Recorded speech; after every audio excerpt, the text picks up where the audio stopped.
We never know where life will lead us or what may hinder us along the way. But while every day can feel like one big question mark, it doesn't have to. With the right insights, strategies, and solutions from Western and Southern Financial Group, together we can look ahead to leave the unknown behind.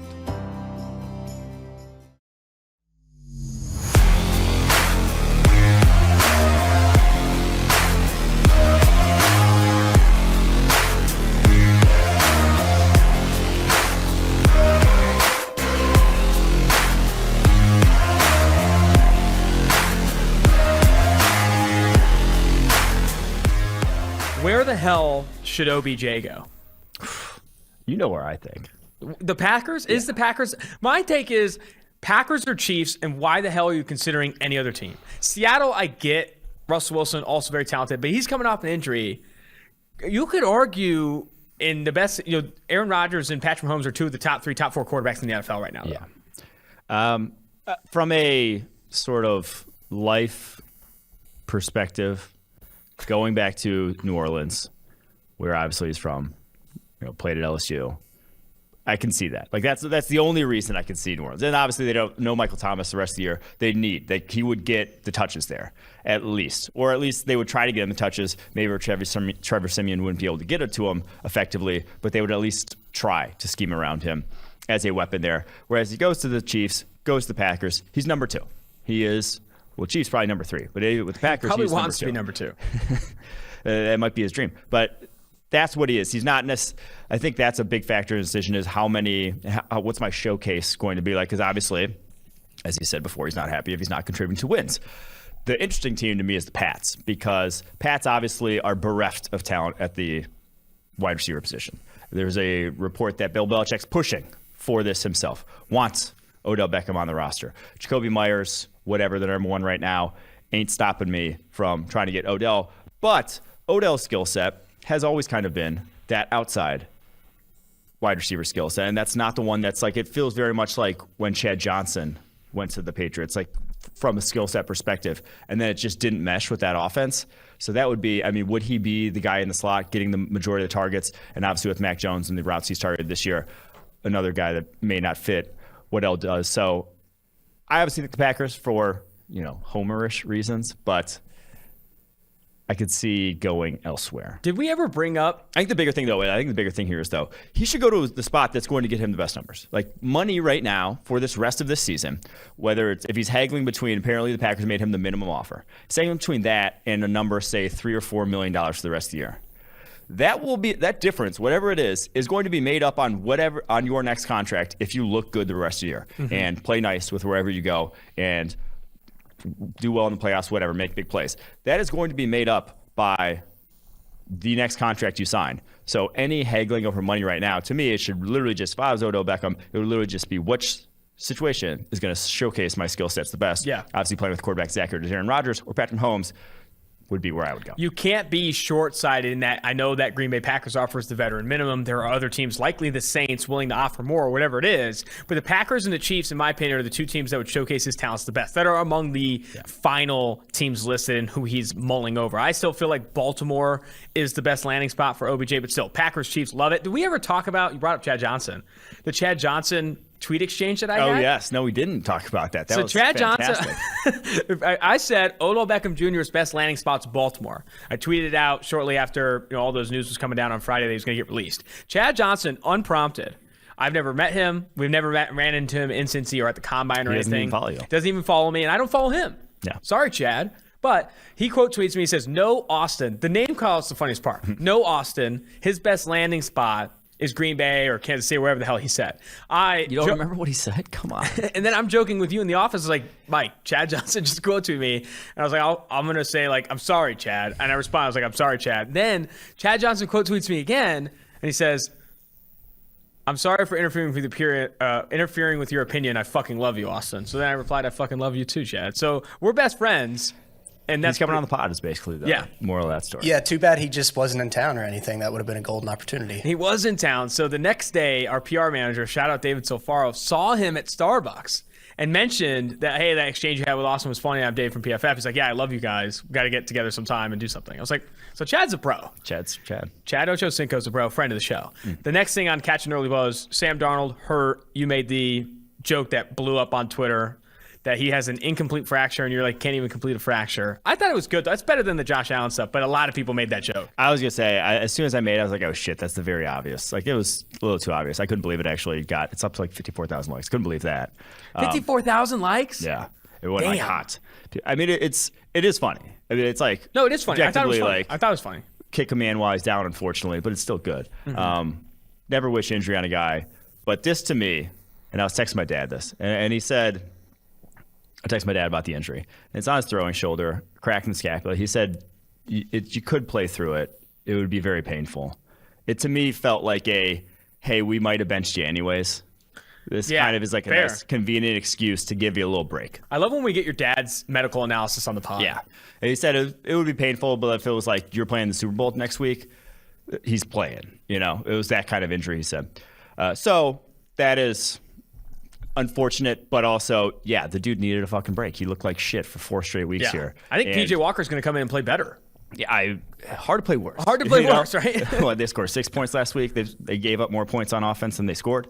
So they are 4-5. They are still feasibly in the hunt because the Falcons at 4-4 right now would be your 7th seed in the NFC. So they have the possibility to turn things around. But shit, man, it better happen soon. And I think PJ Walker could actually win them some games. But that is, Darnold needs to reassess. If I had to predict what happens with the Panthers quarterback situation just for this season, I think Walker comes in and plays at least at the level of, if not, a few standard deviations better than what Darnold was putting out. And regardless of how bad this injury is or when Sam Darnold can come back, they let Walker close out this season. I think that would be my prediction right now. I think PJ Walker will play better, and they'll give it to him. Interesting. But can I add this? They have too much invested in Darnold to let that. No, here's the thing, though. I saw Charles McDonald tweet this out, who is an analyst, I believe, for USA Today, for the Win USA Today. He said, wouldn't be surprised or something along these lines that if the Panthers went full Brock Osweiler with Sam Darnold's contract in the offseason. Remember when Osweiler was traded for like a second-round pick? Trade him away to get rid of the contract. So they gave Osweiler and a second-round pick to whoever for in exchange for like a late third-round pick to get rid of the contract. I would not be surprised if Carolina does that. That might be their best option because this is going to plague them if they start him for 17 games next year. Yeah, I mean, you don't have to get rid of him necessarily to start someone else. That's the other thing. Like, but if you want to free up space. But yeah. They're just down bad. They're in that kind of almost in like a weird way like Washington was a couple years ago when they had Alex Smith's contract on the books, but he had that devastating injury where it's just like, you are fucked as a franchise until that contract comes off the books. And they just are right now. Comparing Sam Darnold's play to someone who physically can't play is kind of rough, but I love it. I think you're right. But it's like, that's the situation. I get you. Got a couple more things here before we get to the NFL Week 10 preview. Daniel Jeremiah, a.k.a. Move to 6, also a friend of the show, tweeted out on November 9th, and this tweet did relatively well. Not as well as the incomplete fracture joke, but still, interesting opinion from a scouting buddy. All DJ's tweets do well. He's been a king in the game for a decade plus. It's true. King in the game for a decade plus. Interesting opinion from a scouting buddy. 10 players from the 2021 NFL Draft would be first overall in the 2022 draft. That's what Daniel Jeremiah got from a scouting buddy. What's your reaction to that? I disagree. Obviously, we're going to talk about the combined 2021-2022 draft board that I'm putting out on PFF.com later this week. But it makes the argument that you would take 5 quarterbacks from last year's class first overall, which that one's a tough sell to me, considering that Fields goes at 11 and Mac Jones goes at 15. If there's that many people, and now it's just one guy's opinion, but if you think a guy is worth number 1 overall, and I don't care who you are, and they're sitting on the board, and you're Broncos, Panthers, I don't know who the scout works for, but if it was that good that it was number 1 overall pick, other team, you would think that guys like that would not fall that far back in the draft, going behind. I'm trying to think who went. 13th overall, falling behind like Micah Parsons Yeah. and the like you would not say that. So one, I call BS on that a little bit, and then two, it's also then saying, so 5 is the maximum quarterbacks you would say go ahead of everyone in this class. That means 5 position players. That means you're either saying, I think Kyle Pitts, Jamar Chase are like the obvious ones in terms of evaluations last year. Probably Jalen Waddle, because we know people were super duper high on him. Even the Dolphins obviously were super duper high on him. Jaguars were as well. Sewell. And then you're like having a tough sell for me to say someone ahead of Kayvon Thibodeau in this upcoming draft class, or even Kyle Hamilton, or even Derek Stingley. If you're telling me that you want to go Micah Parsons ahead of those guys, you're telling me you'd go Rashawn Slater ahead of those guys, hindsight, maybe Rashawn Slater, he's very good this year. You would draft him. That's what I think a lot of this is, though. But it does seem a little bit hindsighty to say 10 guys from last year, and we'll get to the board here in a second. That's what I think a lot of this is. A lot of this, in my opinion, is hindsight analysis. I think that person is putting Micah Parsons ahead of everyone. Micah Parsons, you'd be fucking insane, though. I know. But I'm saying that's what I think. That's what I think is happening, though. I put Micah Parsons ahead. I put Pitts ahead. I put Slater ahead, seeing how well he's performed. Like everyone's doing that instead of actually like evaluating independently of each board. So we're going to. But it's also, and then to also just kind of typo on that tweet, it was one dude's opinion. Yeah. So. Disagree with that one scouting buddy's opinion. Most people disagree. Scouting buddy, a new enemy of tailgate. No, but it I actually loved it because it spurred a good idea in my head to really try to tier this upcoming draft class and how it compared to last year's. And I did say last year had an incredible amount of blue chip talent. There was a tier of, I think I said 11 guys that I was like 11 guys in that class I don't want to say can't miss, but we're in like a very highly rated prospects for their respective positions that you will not get every single year. So I think this year does not have that high-end blue chip talent, but where it does is different than last year's, and that would be the defensive side of the ball.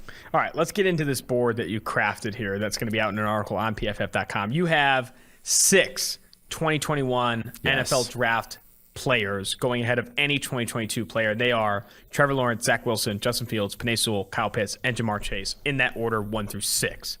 You are not putting, so the next 2021 member in that class is Devontae Smith, Jalen Waddle, Micah Parsons. You're not putting those guys, Smith, Waddle, Parsons, over Kayvon Thibodeau, Kyle Hamilton, and Derek Stingley, the 3 top players on PFF's draft board this year and the 3 top defenders in this year's class. And truthfully, if Stingley was healthy, like if we had seen a healthy Stingley this year, and you're probably putting him ahead of others, he's getting ahead of Jamar Chase more than likely. I'd probably put him ahead of Kyle Pitts. He could even bump up over Penei Sewell. Like he could be the best position player outside of quarterback that we've seen in the past 2 years. I think he's that good. But again, 154 snaps this year. That's just a tough sell. Love him as a prospect. Think he's still a clear tier above the cornerbacks from last year, as we'll get to later. But that injury is just a little worrisome.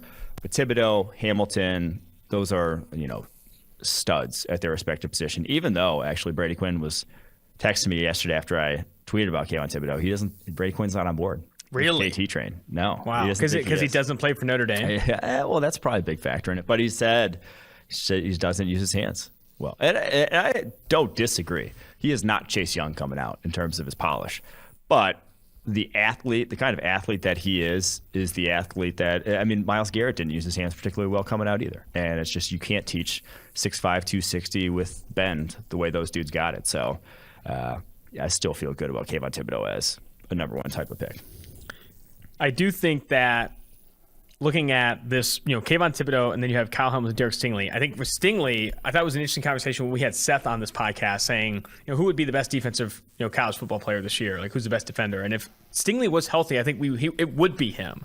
That is how good Derek Stingley was when he was healthy. All right, next you have, like I said, 2021 comes back. Devontae Smith, Jalen Waddle to Micah Parsons. That gives you to 12 on this board. And then 2022, Aiden Hutchinson gets ahead of Trey Lance and Rashawn Slater. That puts his draft stock into really good perspective. Yeah, and Rashawn Slater, again, I think a touch of hindsight bias to really bump him up a lot. He missed, he didn't play in 2020. he missed a whole season before, and obviously he was great back in 2019, but I think those were concerns last year. Those were legitimate concerns from a lot of people, and you heard a lot of people being like, oh, we want to trade out for all these, like, we want to trade out of this draft to go to next year's draft. Obviously, Rich Slater's been fantastic and well worth it, but I do think Aiden Hutchinson's going to be fantastic in his own right. Highest grade edge defender, college football, freak athlete, number 2 on Bruce Feldman's freaks list. Like, there is a lot to like about Aiden Hutchinson. He has played his way into that blue chip status as a prospect this season. That's phenomenal to see, because I love Rashawn Slater coming out. To have Aiden Hutchinson that high, I think is awesome to see. Next, you have, like I said, Trey Lance, Rashawn Slater. Then we get back to 2022 with Evan Neal and Ikem Ekwonu. Do you think, I don't know if I'm there yet, that Neal and Ekwonu are that close as prospects? Do you see them tight like that? Do you see them as close as 1 and 2 like that? I do, and I love Ekwonu. Ekwonu's been on this podcast. We're huge fans of Ekwonu. It's Ekwonu's game is taken to another level this year. And Neal, I still think Neal's a better prospect. I think some of it's because Neal has had to switch from right tackle to left tackle, that maybe he's not dominating from a grading perspective the way Ekwonu is. That's just going to be different. It takes time. Ekwonu's been, he played left tackle as a freshman, guard, sophomore, and some tackle as a sophomore, and now left tackle this year. Like, he hasn't had to switch positions the way Neal has every single year. So that helps. But I do think Ekwonu, the leap he's made is for real. And then the physical tools in terms of just like the bone crushing power in his upper body, lower body is right up there with Neal's, even if Neal might be the freakier testing athlete on the football field. I'm not sure it matters. I think there is going to be some separation when the combine hits. I'll say that. I mean, when Neal shows out the combine, there's going to be some separation. People are going to be like, oh, my God, Evan Neal, is he better than Mekhi Becton? Is he better than Penei Sewell? I think there will be some conversations around that. That's going to make, obviously, the draft content pretty phenomenal. After that, after Neal or after Ekwonu, you go back to 2021, and here comes Christian Barmore, Patrick Surtain, Mac Jones. That's that next 3 ahead of any 2022 draft class member. And then to round out here, Charles Cross of Mississippi State at 21, Tyler Linderbaum at 22, then Darisaw at 23, Karlaftis at 24, and Garrett Wilson at 25. What is keeping the 2022 draft class relevant compared to last year, again, is the trenches. Yeah. It is the trenches. And I looked at, and we're going to go over Mel Kiper and Dane Brugler's draft boards that came out this week. Next week, I want to look at some of those boards next week. I looked at Dane Brugler's board for The Athletic, who is a friend of the show and also like one of our most respected guys who does a lot of really good work. 11 of his top 14 players are offensive linemen or defensive linemen. That's where this class wins, and I think you see them filling out that 15 to 25 range on this board. Yeah, you got 5 offensive linemen on this list from 2022. You have 3 edges on this list from 2022 when there were no edges from 2021 on this list. Conversely, you have 3 wide receivers in 2021 and a tight end in the top 11 compared to 1 that barely sneaks in 2022 in Garrett Wilson. So that's kind of comparing those 2 classes. Those are the relative strengths and weaknesses. The other takeaway and then I obviously had, 0 quarterbacks. Yeah. There you go. The other takeaway I had is 1, the quarterbacks, and 2, one wide receiver from 2022. Garrett Wilson sneaks in at 25. That, I think, is where PFF is going to be ahead of what will be a market curve. I don't think, when it's all said and done, where you look at some of these draft boards where it's Drake London, Jahan Dotson, Garrett Wilson, Chris Olave, Treylon Burks, these guys are in the top 15, top 20 of people's draft boards. I don't think there will be that many receivers that end up being in that range. I do think that wide receiver class does move down as more offensive linemen, edge defenders move up. Some of these linebackers too, Nakobe Dean, Devin Lloyd, those guys I think do take the space. Cornerbacks too. There are a lot of cornerbacks in this class that I would take over this receiver group. Like legitimately, like Kyrie Elam, Ahmad Gardner, Trent McDuffie, obviously Derek Stingley Jr. Like a lot of these guys are in that conversation. I do also think that wide receiver, whatever, the rankings are reflective of the fact that it is not as deep at the top as it was last year. Like people don't have quarterbacks at the tops of their draft boards this year as compared to last year where you'd have 3 or 4 of them. And I just don't think that there's probably about 5 or 6 blue chip guys compared to 11 last year, where it's just there's a different level of talent towards the top in this year's class than there was in last year's class. And so then when you're kind of in that mix of guys who you like as maybe fringe first rounders, they can get bumped up to your 12 to 15 on your draft board just because there's not that many guys who are surefire studs in this class. Let's get into this NFL Week 10 preview. Before we do, new sponsor of Tailgate, the X Chair. The X Chair, baby. The X Chair, introducing new tailgate sponsor X Chair. Working from home is more important now than ever. Optimize your home office with an X Chair and our many accessories to enhance your focus, productivity, energy, and comfort. Once you feel the customized support of X Chair's patented dynamic variable lumbar, or DVL, there's no going back. We got our chairs last week. I mean, I sleep in it. I have parties in it. It's an absolute dream. I got a heater on the back, a massager on the back. It rolls. Rolls matter. Rolling your chair matters. If I want to slide over to Mike's desk and then slide back to mine, I want free flowing. I want to be freaking soaring. This X Chair is next up. Where's your head on the X Chair? The vibrating massage back is a Hot. godsend when you're sitting in a chair for 8 hours a day. It is hot. I don't ever turn it off. I'm just in a constant vibration. It's all in the LMX massage and temperature regulation. This is what I'm talking about. Exclusively designed and made for the X Chair with versatile comfort and extraordinary designs. X Chair fits any space. High performance, quality engineering, extreme comfort, extreme. Those are all the reasons I love my X Chair. Now I can't wait to be at work. And sometimes, even when I'm not working, I sit in my X Chair just to get that feeling. In quotes, get that feeling. Take my advice. Try the X Chair yourself. Risk-free for 30 days. You got a 30-day experiment? Go grab it. Go to xchairtailgate.com now. That's xchairtailgate.com right now. Or call 1-844-4XChair for $100 off your order. X-Chair has a 30-day guarantee of complete comfort, and you can finance your purchase for as little as $30 a month. xchairtailgate.com. If you're watching on YouTube, check out the link in the description below. Man, the X-Chair, it's back. Game preview season. Ravens-Dolphins this Thursday. Dolphins, 7.5-point dogs at home. Yikes. 7.5-point dogs at home. Tua Tagovailoa questionable with an injury, but he is expected to play. That's at least what I'm hearing. We don't know. Obviously, we don't know. The Dolphins have been a doormat all season long. You got the hook over the 7. This is a tough spot for me to bet Baltimore. I struggle betting Baltimore as a 7.5-point favorite over Miami with Tua Tagovailoa back healthy. Now, 96% of the cash bet on this game is on the Baltimore Ravens. Do I fade the public? Yes, I do. I'm betting Tua Tagovailoa to cover the number if he plays. I reserve the right if he does not play and that questionable does keep him out. I'm not fucking betting on Jacoby Brissett, the flat earther that he is. He doesn't think space is hot. Whatever. I'm out. I am in on the Ravens. Oh, wow. I'll give you why. Miami Dolphins, man heaviest team in the NFL. Meviest team in the NFL. Man heaviest. You can't play man coverage against Lamar Jackson. You just can't. You don't get home.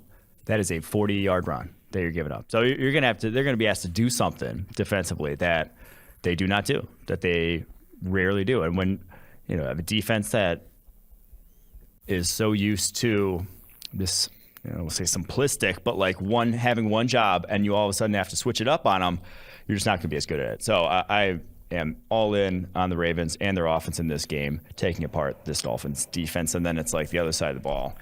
What do you think? You think the Dolphins can stand a chance against the stunts and blitzes the Ravens send?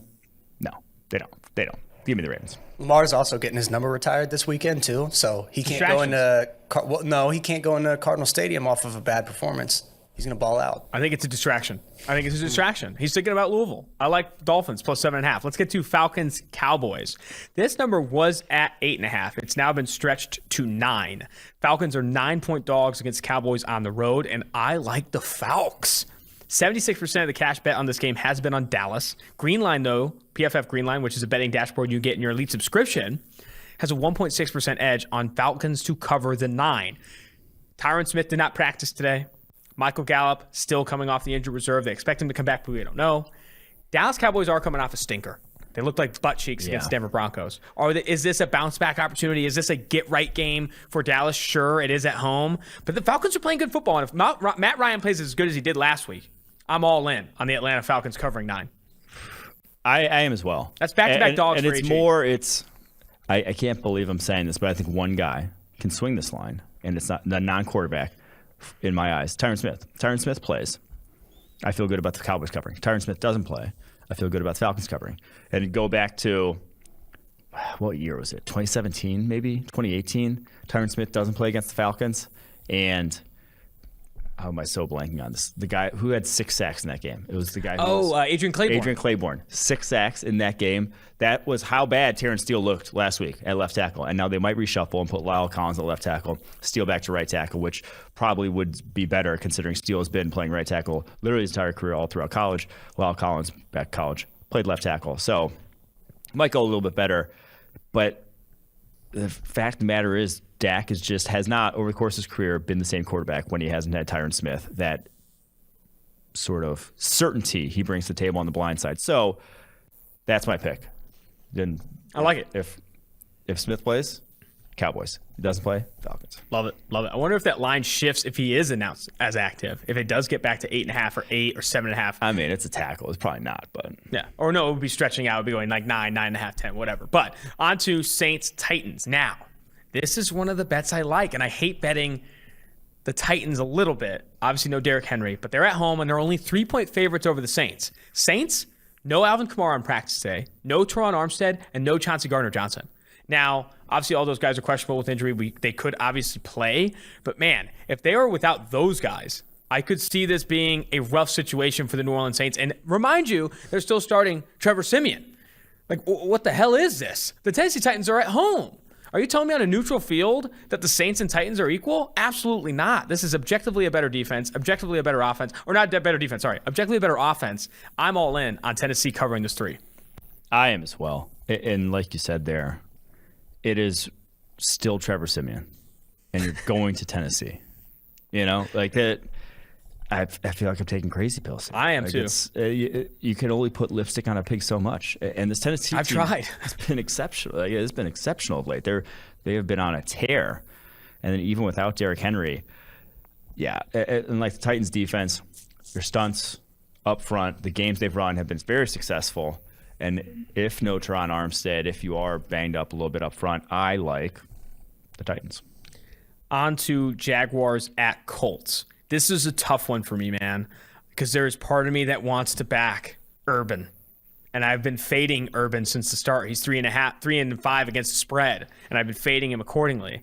But 10.5 points. You do have Colts coming off extended rest. They played on Thursday Night Football. 10.5 points. Green line season edge on Jacksonville. They're starting to figure things out. Yes, it's an Indy, but it's in a dome. That could help things. 10.5 might be too much for me. It might be too much for me. And I know Jonathan Taylor's coming off an absolute absurd game, and they dominated in that Thursday night affair. I think I'm leaning the 10.5 dog here. I like Jacksonville to cover. I like Colts to cover. I'm picking a lot of faves. I realize that. But this O-line's at full strength. Braden Smith, Frank Reich said earlier this week, he's fairly optimistic that Braden Smith will play in this game. That is a full-strength offensive line that will tear through this Jaguars defensive line. And I mean, the Jaguars defensive line's been playing better of late, but this is a different animal when the Colts are at full strength. It always has been. So I like the Colts to basically roll on the ground, at least, at the very least. And then the Jaguars, like even shit last week, even in a win, offense has no sort of cohesiveness whatsoever. So, yeah, give me the Colts. This is one of the hardest games to bet next. Patriots at home are 1.5 point favorites against the Browns. Not for me. You like Browns, don't you? I like Browns. Browns heavy? You know I do. You know I like the best team in the AFC. Oh my gosh. I'm scared to bet the Browns in this one. 54% of the cash is on New England. New England favored by 1.5 at home. And can I say this? Baker Mayfield against Bill Belichick. Baker Mayfield against Bill Belichick. I smell a blender here. I smell Baker getting exposed. And I don't think they put up a ton of points in this one. And what concerns me about the 1.5 is Mac Jones. Mac Jones has been up and down quite a bit. And I don't think this offense is particularly good. I think it ranks outside the top 10 in EPA per player, or whatever it is. And defensively, the Browns have the obvious edge over New England. It's tough, but on the road in Foxborough, I don't know what that accent was.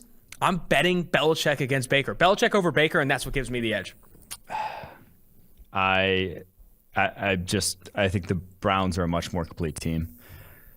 Yes, I think Jack Conklin's hurt in this game. That's obviously going to be an issue, but I believe they get Jeremiah Owusu-Koramoah back for this one. And that is a full-strength defense then. That is the Browns defense with no feasible injuries. They are at full strength heading into this game. And that's a scary proposition. I've been saying it all year long. This defense at full strength can beat you, or there's no weaknesses to expose. And the way they played last week against a good passing offense makes me think that they will shut down Mac Jones enough to cover this number, cover this number 1.5 to win this game.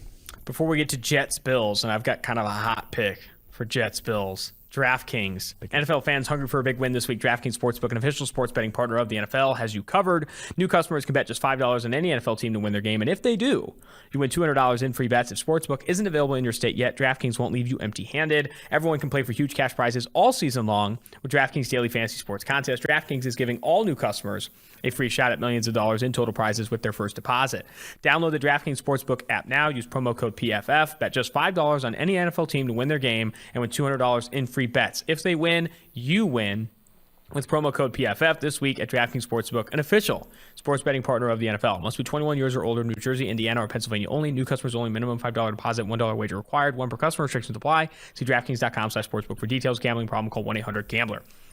I like the Jets. Jets. Plus 13. Maybe don't bet it now. I think you could see more. This spread get to 14. Maybe get that 14.5. Right now, 70% of the cash bet on this game is on Buffalo, so you continue to see that number swell. If it gets to 14, I like it a lot. At 13, maybe wait it out, because if it gets to 12.5, you're not going to touch this thing. But if it gets to 14, I'm all about it. Mike White. The jury is out, man. No one knows how good Mike White is. They've seen such a small sample size. But what we do know is it's better than Zach Wilson. And I think this number is baked into that. The Jets stink because Zach Wilson stinks. We don't know if Mike White stinks yet. I'm all in. Jets, Jets. I think I said last week, I liked the offense, the way Mike White ran it, score points against how the Colts schemed their defense. I don't feel similarly about the Bills. I will be honest. So come on. 13's a lot on the road, but this Bills defense is still very, very good. It's still, I think it's the best defense in the NFL. It's still a very complete defense. They didn't lose last week because of their defense. They lost because Josh Allen played the worst game he has all season. And banking on that happening again against the Jets defense that just ran through like hot butter. Not going to go to what I was going to say, but yeah. I'm going to go with Bills. Don't say it. I do think that there's a lot of did Robert Saleh turn on the tape of this Jags game and find something? I'm not saying, I think everyone's favorite saying in football right now is is X player figured out? I'm not saying that. But is there a little taste? Is there a little taste to figure out with Josh Allen? You said it on the Monday pod. Play everything in front. Don't get beat deep. Force him to make a lot of throws. Can the Jets do that too? I don't know. I like it at plus 14, plus 14.5. At 13, maybe stay off it. But the point was that I said the throws were there and very wide open. He just wasn't taking them was the problem. And it's like he's going to go back, watch that tape, and be like, I need to do that again. I fixed this shit. So, yeah. I can't let I need to give Mike White a dub, is what he's going to say. Lions, Steelers at 8.5 favorites over the Detroit Lions. This number actually has gotten out to 9 now. 95% of the money bet on this game is on the Steelers -9. That's how it probably got from 8 to 8.5 to 9. Yeah. I don't want to touch the Detroit Lions. I thought it was blessed to be the backdoor situation all season long. They're 4-4 against the spread, 0-8 on the season. The Lions are scary, man. I know, like, Ben Roethlisberger's cooked. We don't think Ben Roethlisberger's good, and I get that. But, man, on the road against Pittsburgh, against Mike Tomlin and this defense, I think Jared Goff turns into a shriveled up raisin here, and I think the Pittsburgh Steelers do cover 9. You know what worries me in this game? And this is, like, very counterintuitive. But it worries me that Taylor Decker is back for the Lions. Because you know what that means? Sewell's going back to right tackle. Sewell's back to right tackle. Yikes. And that means he's going up against TJ Watt. And that means that things are probably not going to end well for Penei Sewell in this game. It's going to be an all-you-can-eat buffet. And they're probably going to be saying, oh, it's Penei Sewell. He's turned a corner. He's only given up 5 pressures on 129 pass blocking snaps the last 3 weeks. He's been fantastic. But not a right tackle. And that's a different animal. And I think he's going to get... Dude, flipping him to right tackle right before TJ Watt puts him on a dinner plate, that's going to be bad news Bears. I'm scared for Penei Sewell. I'm scared for Lions backers because that could be ugly. That could be real ugly. Buccaneers football team. Tampa's on the road. A team that I've called the best in the NFL, and a lot of people hated me on it.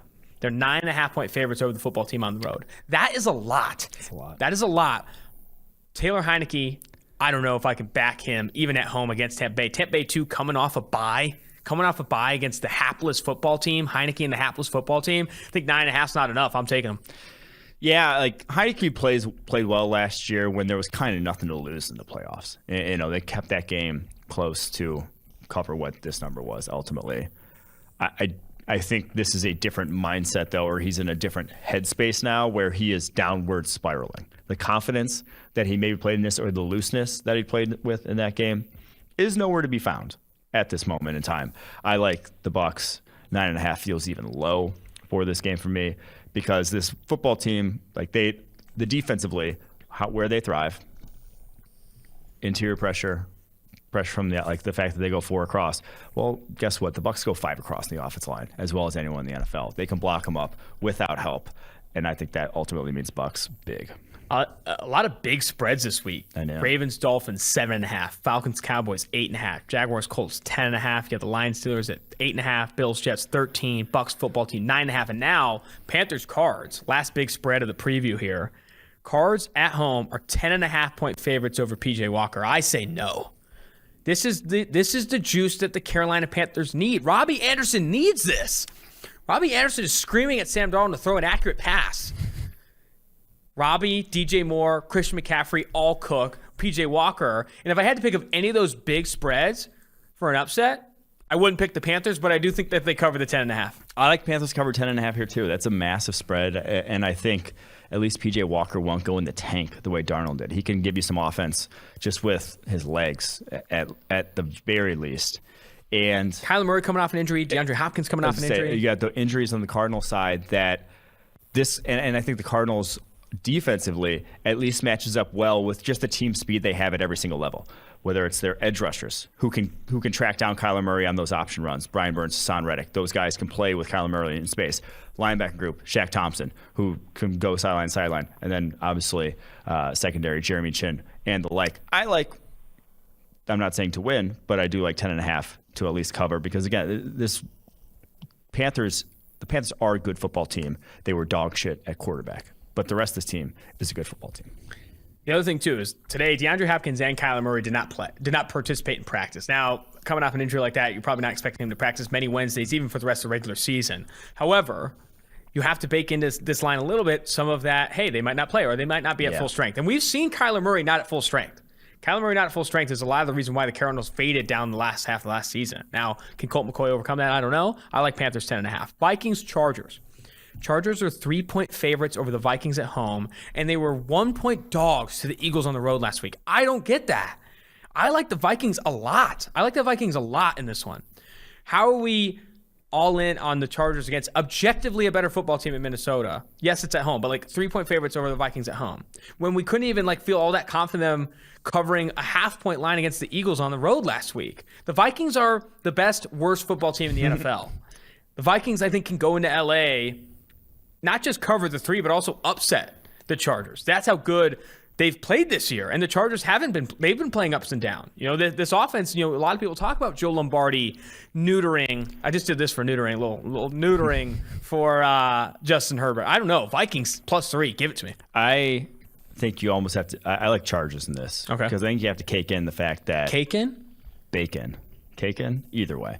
You have to put in the fact that the Vikings today came out Wednesday that they have 29 possible close contacts in COVID-19 protocol, that they could be decimated by COVID-19. I believe Harris Smith's already out of this game because of it, that there may be more coming down the pike here to where that's a factor.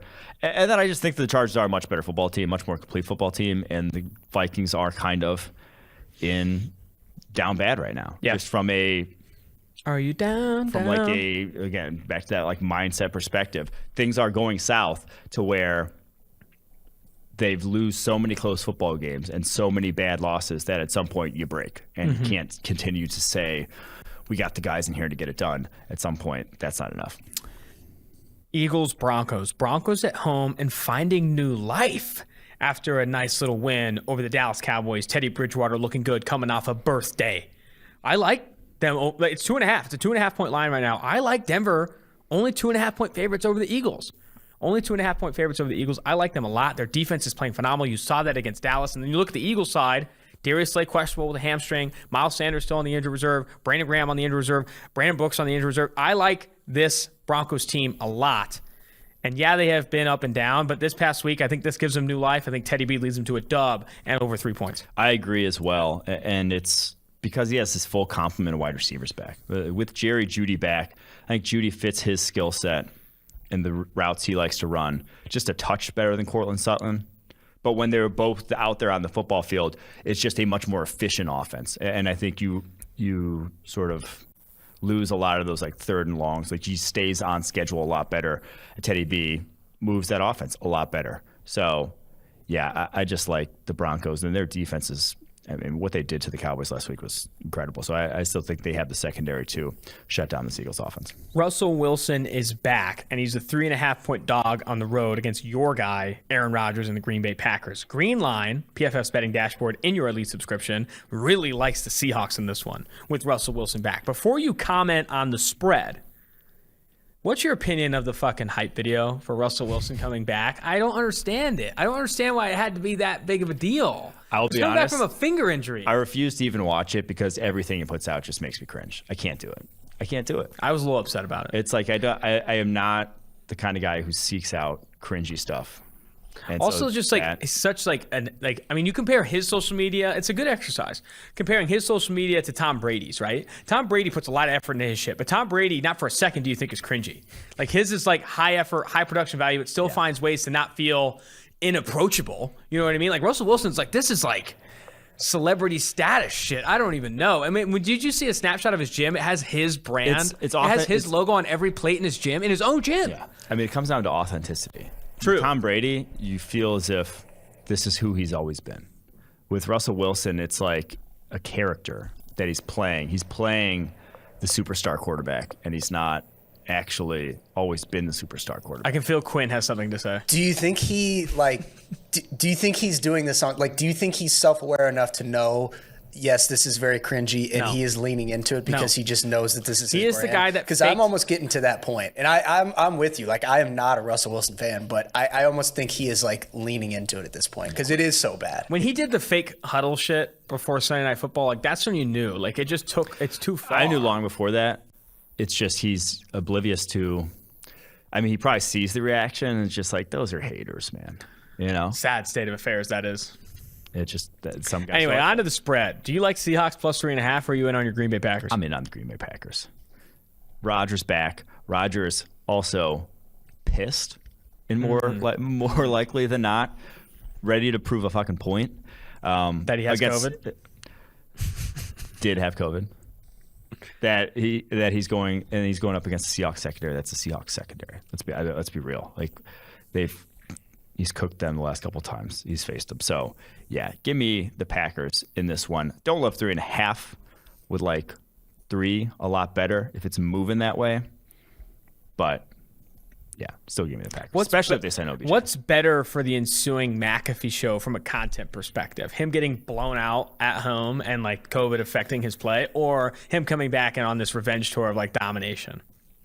I mean, it's the from a content perspective. From a content perspective, I think him getting torched is way better because when you get a triggered Rodgers, he can misquote Martin Luther King. I mean, he can do a lot of things. No, he turns off though when he like gets like when he's really like he'll just like this offseason, you just won't hear from him for 6 months. Yeah. So he'll still do the McAfee show. He'd probably just skip the McAfee show if he got blown out. All right, I'm picking Seattle plus 3.5. Take it for the banter alone. Chiefs Raiders. This is a big one. For those who don't know, I'm from Oakland.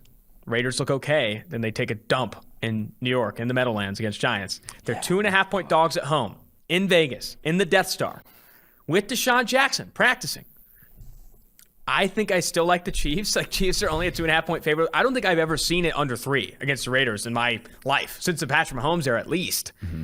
I think you bet a house on Chiefs minus 2.5. I mean, in a dome, Patrick Mahomes, like the Raiders are going through so much right now. It has been a disaster. By no every bit of it, a disaster to be only 2.5-point dogs against the Chiefs. Patrick Mahomes and the Chiefs. I think this is a bet the house situation.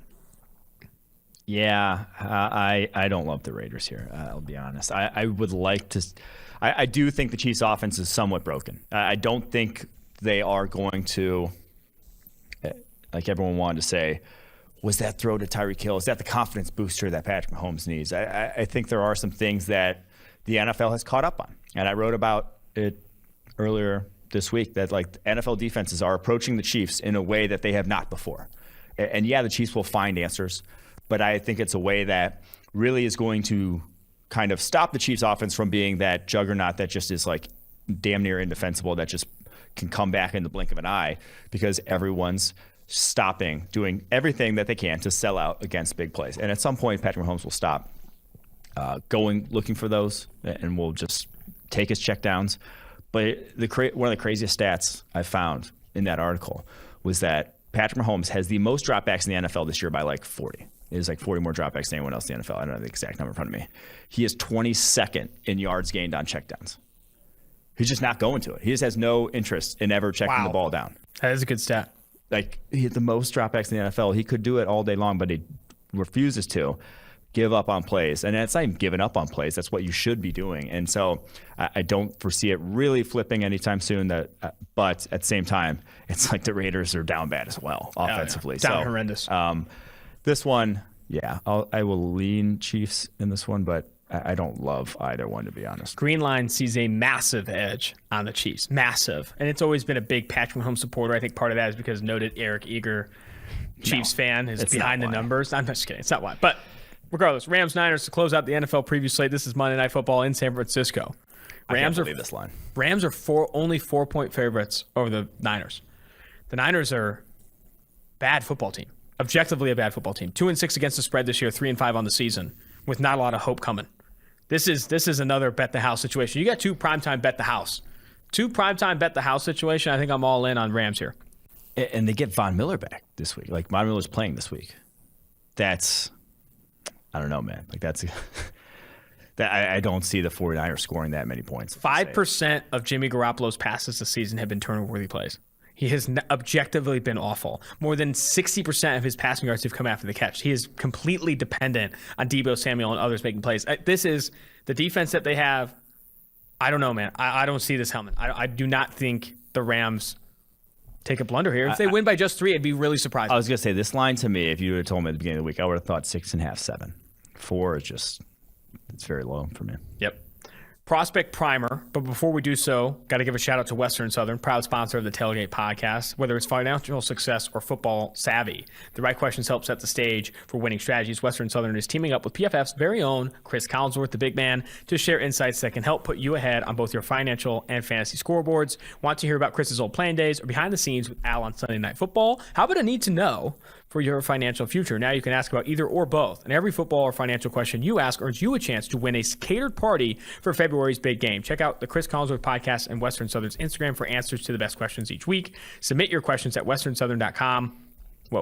Submit your questions at westernsouthern.com. Whoa, I lost the read. I'm so sorry.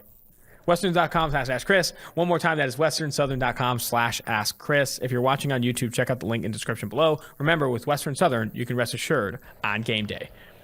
Check out the sign, too. Show them the sign. Oh, the sign. If you're watching on YouTube, oh my gosh. It's the Western Southern studio. It's Western Southern studio. Welcome in. And we got the helmet, and we got the mug. We got a lot here coming. For those listening on the podcast. Prospect Primer, Aiden Hutchinson versus Rasheed Walker. Carl Loftus versus Petit Frere, offensive tackle for Ohio State. And then you got Zion Tupuola Fatui, the Washington edge defender, going against Arizona. Zion? I don't know, man. Zion Tupuola Fatui against Kellen Deesh. You ever seen that before in your life? Yes. All right. We got trench matchup. We got some nice trench matchups this weekend. Those are all day 1, day 2 picks in the trenches this weekend. So Hutchinson, and I would also add David Ojabo, who's been a monster. Came on in a way over the past 6 weeks, has 21 pressures in his past 5 games. 5 career pressures prior to that. Redshirt sophomore for the Michigan Wolverines. A athletic freak there across Maiden Hutchinson. So those two going up against Rasheed Walker. It's probably not going to end well for Rasheed Walker. Let's keep it real. George Karlaftis going up against Petit Frere. Frere's given up 11 pressures the last 2 weeks. He got crushed by Arnold Ebiketie in that Penn State game. I love Arnold Ebiketie. We're going to get him on the podcast soon. I just said we do too. I do too. We do too. But yeah, George Karlaftis going up against him. And then Zion Tupuola Fatui. If you're a longtime listener to the pod, we've brought his name up before, but it's because he tore his Achilles last spring. miraculous recovery, is back within 6 months, has played the past few weeks. Best game of the year last week against Oregon, or his most productive game of the year, I should say. So going up against Deesh, the Arizona State offensive tackle that we've highlighted, will be a nice matchup for both, and kind of like a strength for Fatui, bull rusher, against maybe a weakness for Deesh, where he has to hold up to that. So that's going to be a nice prospect primer. You know what you got to do? I feel like these tweets get good engagement, and I think they fit your brand really well. Players I'm excited to watch on Saturday. You know, like I'm really excited to watch these guys. You like that? Yeah. I'm trying to help your brand. I obviously haven't tweeted. I'm trying to help your brand out a little bit. You know, not everything's a joke. Incomplete fracture. Says me. Every tweet I send is probably a joke. Yeah. All right. I do love the people. Just like a tangent here. The people that I don't love, but people get upset when it's like, stay classy. You're joking about an injury, man. I wish no one ever got injured. You know, like I hate that bad things happen to people, but they do. And I'm going to still enjoy life, and I'm going to hope to make the best of every situation. It's also not that bad. Like, he's not seriously injured. Yes, he's not this was die. Not. You know, like I may have made a little bit of a tasteless joke when Jerry Jeudy got injured. I remember that. I told you not to send that one. Yeah, Can you tell the people what that was? I did end up deleting it, and I was like, that was maybe a little bit too far. Oh yeah, I remember what it was. So Jerry Jeudy sprained his ankle, and technically you're down when any body part besides your foot's not down. And so I tweeted, technically Jerry Jeudy's ankle was down. And it was. It was. when he like fumbled on the play. And he still, like, his other body parts also hit before. But I was like, okay, maybe that's one that I probably shouldn't be joking about. But it also was like funny. A literal. That one was funny, though. Yeah. I think that one's a good one for the group chat. The other one I really liked from a while back is when Blake Cashman measured in with like 29-inch arms or whatever. And they said the only one with shorter arms than Blake Cashman was Shaquem Griffin. That one was good. Shorter That's wingspan. good. Yeah. That's good. Shorter wingspan. It's a factual one. That's factual. It's factual. All right. Mailbag season. Or no, do we want to do trivia then mailbag or finish with Triv? Your pick. Let's finish with Triv. Okay. Mailbag. To start with mailbag, so we have gotten so many questions. Yeah. We have got so many questions on the mailbag. To make sure you're getting these, make sure you reach out or rate and review the pod, because if you rate and review the podcast, we'll move those right up the order. If you're sending DMs on Twitter, it's hardest for us to prioritize those because we have a billion. I mean, I did the hat giveaway. I got like 12 DMs at like 3 a.m. this morning already. Like they listened to it already and it's gone. So make sure you go in and rate and review on the pod. That's going to get your questions answered on the mailbag here. This is from AJ Lecce on Twitter. Sorry. Defense is moving toward positionless football, but as the rightfully credited pioneers of the edge defender as a position and its reappropriated status apart from the traditional defensive end position, how would you at PFF splice the other gray areas at DI or defensive tackle, linebacker, and safety and re-rank each position by value added? This is a great question. Okay. How would these new positions stack up in value versus boundary versus slot corners, edge, etc.? Maybe add some examples of prospects that already fit the mold in these new positions. Total free reign. Have fun with it. Hell yeah. I mean, I think we do that with interior defender. Just calling it interior defender is like your hybrid interior defenders. I'm trying to think what I would call kind of just the Derwin James-esque role, or the guy who's just like an around the line of scrimmage. The Derwin James, Jamal Adams, those guys. I think those are... calling them matchup weapons is like the defensive version of matchup weapons is what they are, is that they can basically whatever you want them to do defensively, they are capable of executing. I think that's the best way to describe it. And I think that applies to like a Jeremiah Wusu-Koramoah and a Kyle Hamilton and a Jamal Adams and a Derwin James. They are all in the same mold. So saying like the linebacker safeties, that is what those guys are. I think you could start to do draft boards that have even more value. I mean, you see Mel Kiper split his position groups up and do like linebacker versus outside linebacker and stuff like that. That's obviously a bit more of a heinous way. But if you did box safety rankings, slot corner rankings, outside corner, like I do think there would be a lot of value in that. Yeah, there's trouble though in that there's some guys that cleanly fit that, and then there's some guys that don't. Blurred fit. Yeah. A cheeky blurred fit. Mm-hmm. All right, this is from Flycon on Apple Podcasts. Big fan of the pod. Definitely my favorite of the many PFF podcasts out there. Big shout out, Flycon. As a UVA fan, a.k.a. Virginia, I was wondering what your thoughts were on Brennan Armstrong, one of the highest graded passers in PFF's database right now. He has a high PFF grade so far, a good arm, and a decent runner. But I noticed he didn't make your most recent top 10 QBs list for the 2022 draft. What are your concerns? Is it the level of competition he's played? Something else? And as a side note, was also wondering if there are any other Virginia players that caught your eye. Maybe Dontavian Wicks. So he's got a very high turnover worthy play rate start. Like, he has made only 8 picks, but 17 turnover worthy plays on the season. He's made some bad decisions with football. I'll also say he has a well below average arm by NFL standards. I described it here as Kellen Moore-esque. Ooh. And he also has a pretty sizable dip in his throwing motion that you're not going to get away with at the NFL level unless you've got Trey Lance's arm. Like, Trey Lance had a dip, Trey Lance has a hose.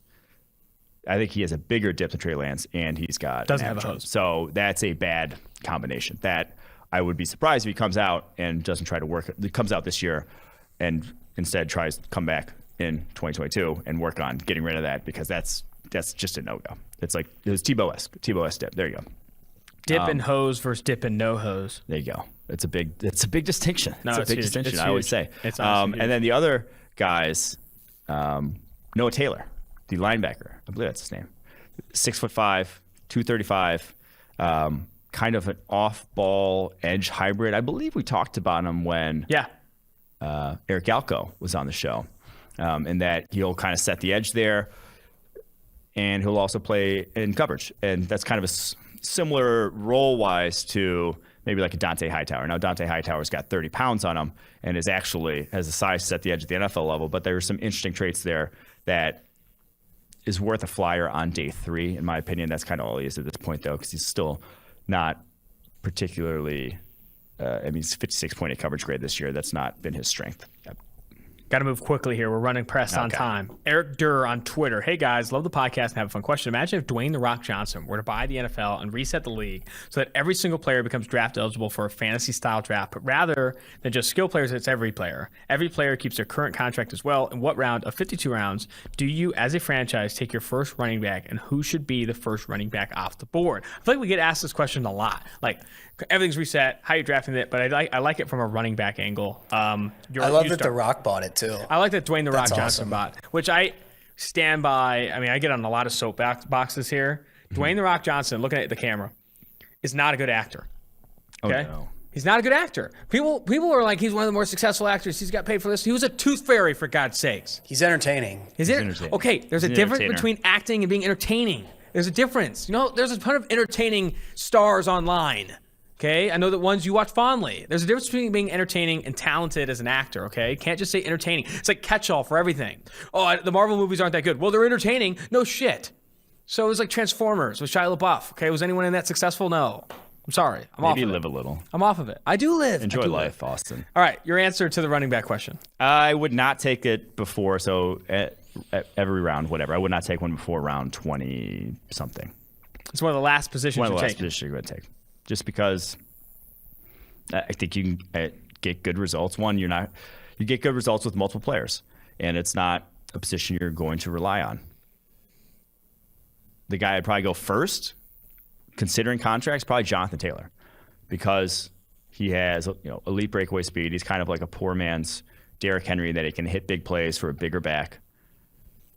And because there's like no dynamic receivers on rookie contracts, there's no like Alvin Kamara out there. So the contract aspect of this is the biggest part. There really haven't been a lot of, like I said, dynamic receivers on rookie contracts right now at the running back position to have come out. And that's the thing. It's like then just give me a guy who's maybe like a Kenneth Gainwell. I'll take Kenneth Gainwell in the 45th round, and he could be my receiving back. And I could have Jonathan Taylor and Kenneth Gainwell, or even shit like Naheem Hines and Jonathan Taylor. Like you could have what the Colts have. That's how I would do that. Yeah, I don't think I'm taking a running back. I might even go after round 20. And I think you're focusing in on a running back that's on a rookie contract, that's had a lot of success early on, who has speed. I've got on this show a ton saying you got to have speed at running back position.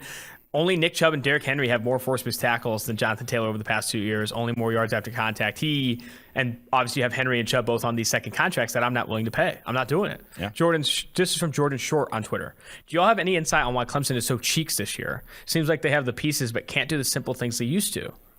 The offense is The offense is, I would argue, there isn't a Power 5 offense that's harder to watch than Clemson's. When we were on a flight back from one of our trips, we were watching Clemson-Syracuse. Yeah. And it was watching that live, because most of the time we're watching film is honestly on All 22 when we're like reviewing it for the podcast. We're not oftentimes watching a ton of like live play-by-play broadcasts. That offense was so painful. The QB runs that they try and do with DJ Uiagalelei, they limit him from throwing down the football field. It is horrendous. I think it's just so it's too simple. It's It's just bad. It's just limiting, and it's bad. It's always been a simple offense in terms of the concepts and breadth of concepts. They don't run a lot, but they have elite players doing it.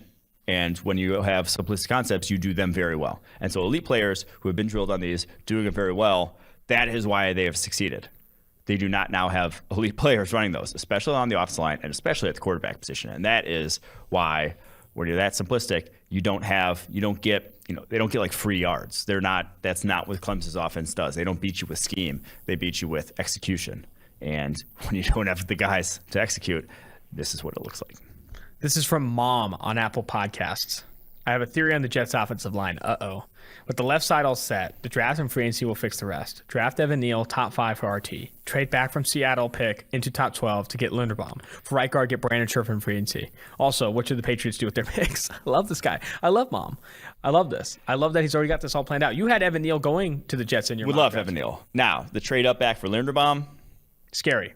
I'd be scared. Center is a low value position. You don't trade up for non-QBs. But I do like the sort of Chargers-esque rebuild of your O-line where it's like go out, pay the money, knowing that guy's going to be good. Because you look at this upcoming interior offensive line class in free agency, it's kind of shit. It's like Brandon Scherf and then maybe I'm not sure there's another guy you would love having in your starting lineup. So, okay, go pony up that cash. You got the space. Go pony up. Get Brandon Scherf. Ron Armstead. In this interior line. Oh, okay. Sorry. So go pony up. Do that. Now, center position, I think you can maybe get by with maybe not having to trade up for a center. I think you need the draft capital because you have a shit roster too badly that I probably wouldn't do that. I'd probably just lean a little later at center position. You can find them a little bit later on, even though I don't love the center class. But that's what I would do. Patriots, I think unless they get OBJ, they got to go wide receiver round 1. You gotta. You'll be drafting probably maybe around like 20. That's probably when first wide receiver is going to come off the board. If you can get Garrett Wilson there, take the card, run it in, go get one because you need some speed on that. You need just a guy you can rely on there. With Wyatt Teller signed. And then take advantage of the deep cornerback class in round 2. With Wyatt Teller signed, he won't be a free agent. The best guard after Brandon Scherf, according to PFF's free agency rankings, Laken Tomlinson. Yikes. That's a disaster. Ryan Jensen is up there. He is a center, obviously, but like he's another interior offensive lineman that could be good. But the best guard is Laken Tomlinson, according to PFF. That's a disaster. This is from Joko Ba on Apple Podcasts. Chargers likely to pick an early round DT as a Golden Domer. Jerry Tillery has been underwhelming. You don't have to tell Mike that. Who are the top DTs that fit Staley's scheme outside of DeMarvin Leal and Jordan Davis? Woof. That's what I wrote here because there's not a lot. It's a bad DT class. I would lean free agency if I were them because I think there'll be some cheaper, older dudes like the next Linval Joseph. You sign Linval Joseph, go get the next one, which would be like a Brandon Williams from Baltimore, Akeem Hicks from Chicago, DJ Jones from San Francisco. Go get one of those guys. It would be my guess. The only one I would also then say in the draft, if you're looking for that type of player, Travis Jones from UConn. Friend of the show. Friend of the show. You could probably get him in the 4th. Moving to MadDog_2021. Appreciate all the data-driven analysis. My question: when evaluating position group value, what do you think is more important as a metric to follow? Amount of standard deviation in the production/athleticism of players at a certain player position group. Example: if there's a sleeper drop-off in elite athletes among one position group than another.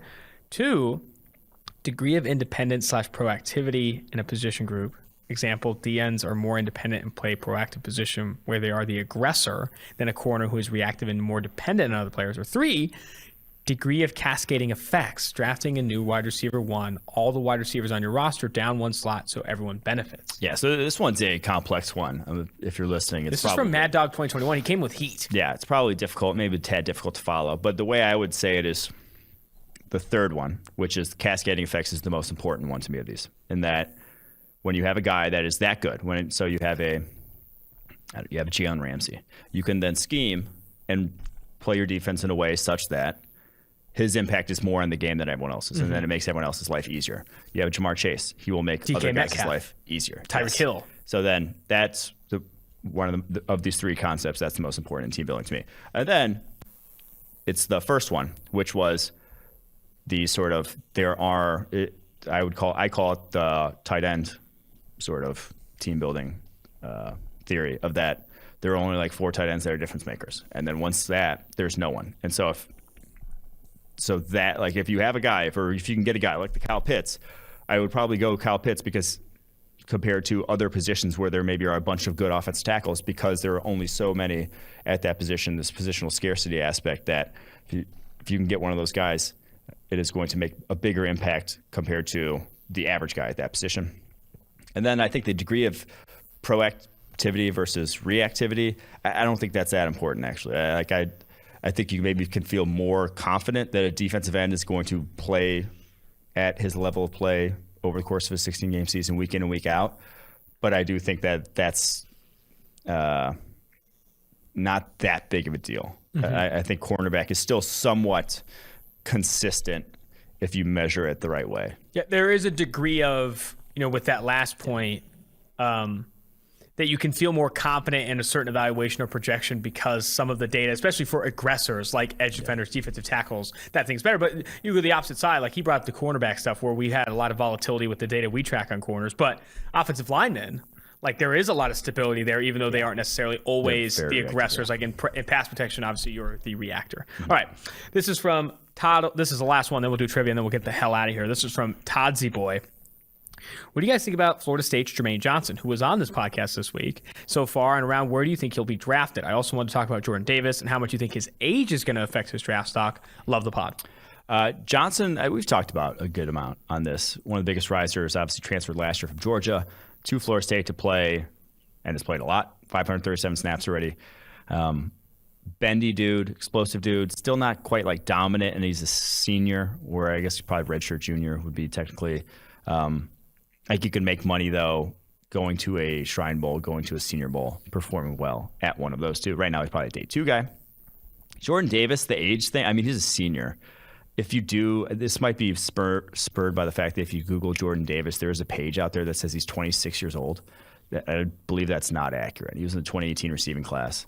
2018 recruiting class. There we go. Another R word. And I think he's just got to be 22 when he comes out. So I don't think that's that big of a deal. Derek Brown was a senior as well. Trivia. Quinn, you got the questions?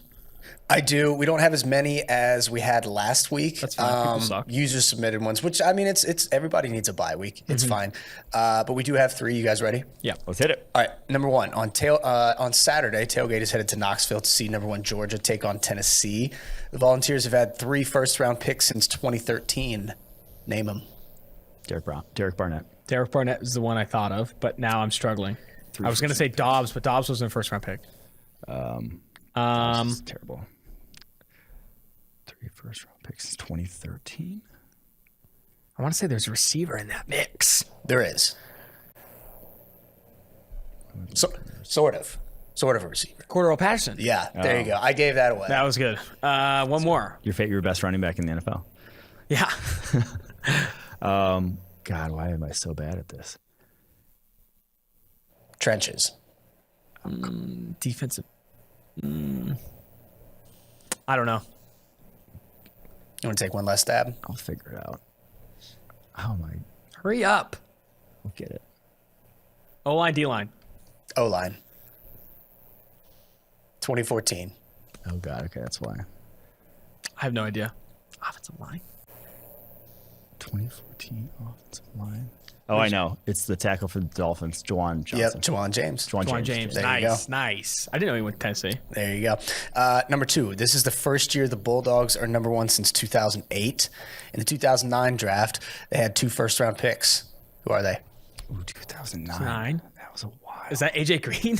No. Nah, AJ was later than that. 2009. So 2009 first overall pick was the BJ Raji Clay Matthews draft for the Packers, which is where I always start with who the Packers pick in a given year. Georgia had 2 that year. I have no idea. I'm trying to think.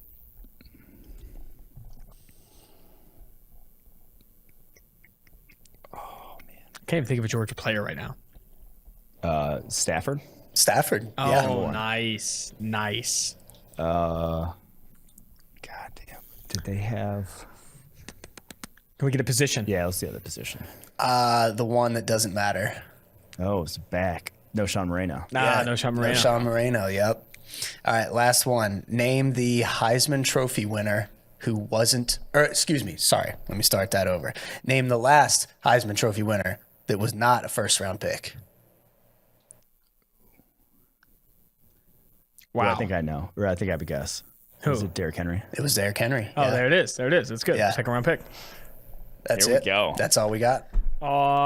Let's ask your co-host question. What do you Ask got? co-host question. Mine was lame. Mine was lame too. I couldn't think of one. I couldn't think of one either. I'm not that interesting also. Oh, but wow, jeez. I don't know what spurred this one, but what WNBA player who recently lost in the WNBA finals did I team up with at the Notre Dame Rec Center, Rolfs, on her official visit to Notre Dame, and we did not lose for 2 hours straight? Oh my God, I don't even know that many WNBA players. She was like, Is there a Sparks? when she was at Notre Dame, she had like the most Twitter followers of any college athlete. She was very famous. I mean, she still kind of is very famous. I'm trying to think of a WNBA player.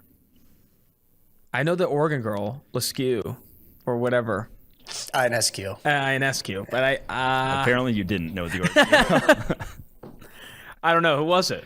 Skylar Diggins. I do know that. Yeah. Okay. So- Well, fuck. I suck. I worked. What was my first job in college? You had like, what was my first internship at college? And I already forgot that one. You're a piece of shit. I know. Let's see. You worked at Victoria's Secret. Cashier at Victoria's Secret, baby. Rise up. I knew it. Rise up. People forget. That's where it all started. Victoria's Secret. You got fired because you were too good, right? I didn't get fired. sold too- I didn't get fired. I left that place on good terms. That place also doesn't exist anymore, right? Does it? I think they went out of business. No way. You're high. That's a High. They're closing in malls all over the place. Yeah, I'm pretty sure they're going out of completely business. online. That place is not fucking going out of business. You're high. It's still in business. It would appear. It's so in business. All right. Anyway, let's get to this after the Victoria's Secret saga. This interview with Nick Cross from Maryland. Now joining the Tailgate podcast is current Maryland safety Nick Cross. Nick, you are one of the top safeties in the country on our board. We feel really confident in your ability, and you've put on a very successful season in 2021 as well. It's an honor to have you on the show. Appreciate you for having me. You're a Maryland guy through and through, right? What part of Maryland are you from? From Bowie, Maryland, about 30 minutes outside of College Park. So pretty local. So was it always your dream to end up at Maryland, or where did it all progress?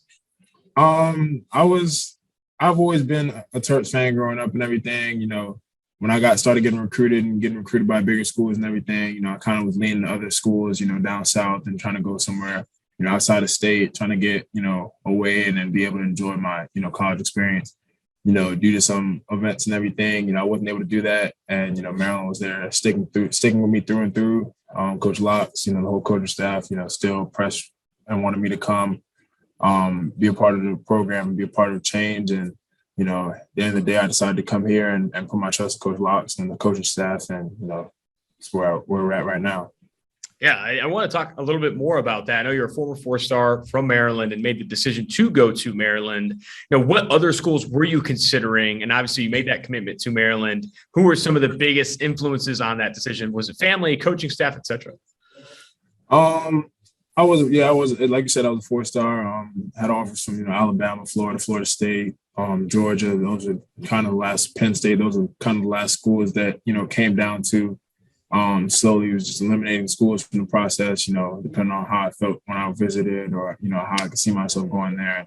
Originally I committed to Florida State, that was one of my dream schools and everything. But, due to some events down there, I wasn't able to go down there. And, when Coach Locks got the job, he called me and, was just like, hey, I'd love to have you on board. I'd love to bring you along and, start to bring about change and, implement his culture into the program. And, I trusted him. My mom was big on, she texted me one day and was like, I think you'd be great going to Maryland and everything. And, me who was trying to, get out of state, she was kind of just like, come on. And she was like, no, I think that you'll do really well in Maryland. I think that you'll have a great time and that, you'll be able to accomplish all your goals when you go there. So trusted her, trusted God and, ended up coming to Maryland and, it's been a pretty good decision so far. That's fantastic, man. And I know we were talking a little bit before we were recording that you have a little bit of a track background. You played track and football in high school. What positions did you all play and what events did you do in track? Track, I was a short sprinter, indoor I ran 60, 200, outdoor 100, 200, I ran the relays and everything. So more the short sprint, be able to show quickness, show explosion, show my, short speed to be able to get out and run as fast as the guys who I raced against, and just go out there and have fun. When I was in high school, Coach Brooks, who works in Maryland now, kind of told me, hey, you're a good football player, but I think that if you ran track and you showed that you were really, really fast, that it would help with your college recruitment and everything. And I feel like, and he said he felt like it would definitely benefit me. And I was kind of uneasy about it because I didn't know how I would match up against guys who trained year round for track. Went out there, had a great season my junior year, great season my senior year, and even my freshman year here I ran a little bit before COVID started and everything. So it was definitely fun. It was definitely a fun pastime. Enjoy running track and just enjoy being around a different sport, a different type of athlete, a different type of environment. Hell yeah, man. And even when you got to Maryland, you played right away, appeared in all 12 games, 5 starts, and then from there have been consistently one of the top performers there at Maryland. What would you say have been the biggest developments or improvements in your game over the course of this playing time, playing in 2019 and obviously the COVID abbreviated season in 2020 and now having that, full-time role in 2021? I feel like, just playing the game, I haven't played the game like some people. I haven't played the game my entire life. I started playing freshman year of high school, and I didn't even start playing safety till I was a junior in high school. So, oh, wow. Just continuing to play the game, continuing to, get better and to get more reps, seeing different things, seeing different formations, just, learning different defenses, whether it's Coach Hope, Coach Stewart now, them teaching me the game and, me just, trusting them, Coach Baker, and just, having fun out there. And I think just, continuing to study the game, watching film, just observing what I get out on the field, not trying to make the same mistake twice. It's just, a learning experience. The more reps I get, the more comfortable I get out there, the more comfortable I feel out there, and the more, I'm able to go out there and make plays.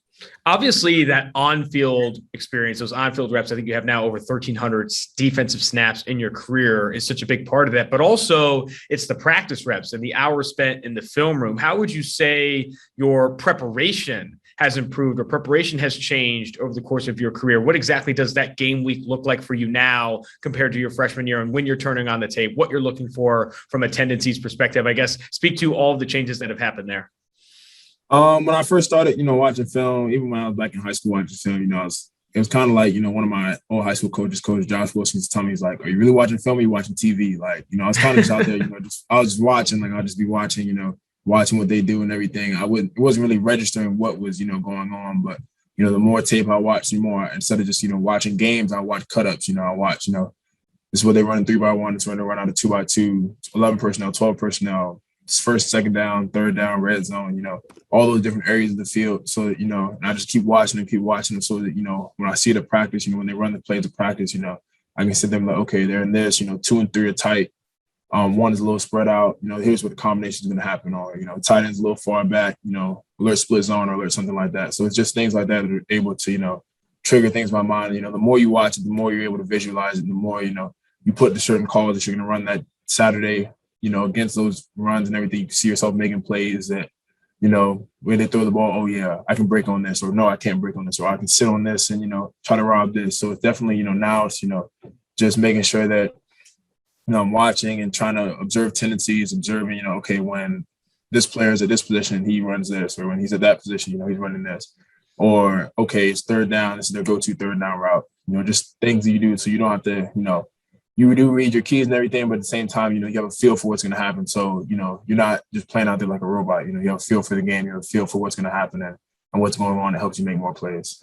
Gotcha. Playing at Maryland, you've had a lot of opportunity in practice going against some really talented offensive players. You have Talia Tagovailoa. You also have Dante Demas. You have Rock. Obviously, Demas before the injury. What has it been like going against those guys in practice, and how much have they helped you in this process? What's your relationship with them? It's definitely good, having good quarterbacks, having good receivers and everything. Since freshman year, Anthony McFarland was there, having to chase him down, tackle him and open the field. Mm-hmm.